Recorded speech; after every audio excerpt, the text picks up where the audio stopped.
வாழ்க்கையில இப்படி விழுந்து கிடக்கிறேனே, யாராவது கை தூக்கி விட்டா நல்லா இருக்குமே நினைக்கும் ஆத்மாவே. இன்று கர்த்தர் உங்களுக்கு சொல்லுவது சங்கீதம் 37:24.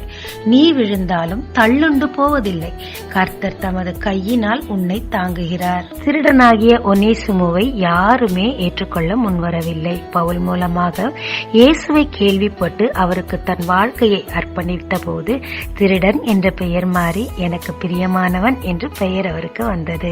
ஆமாங்க, உலகம் நம்ம குற்றத்தை எப்பயும் சுட்டி காட்டி நம்மளை சிறுமப்படுத்துறதே வேலையா வச்சிருக்கு.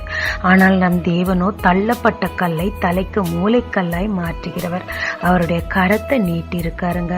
உங்க வாழ்க்கையை அவருக்கு அர்ப்பணித்து உங்க கரத்தை அவர் கரத்தோடு வைங்க, தூக்கி கண்மலையின் மேல் உயர்த்துவாருங்க. ஜெபிக்கலாமாங்க.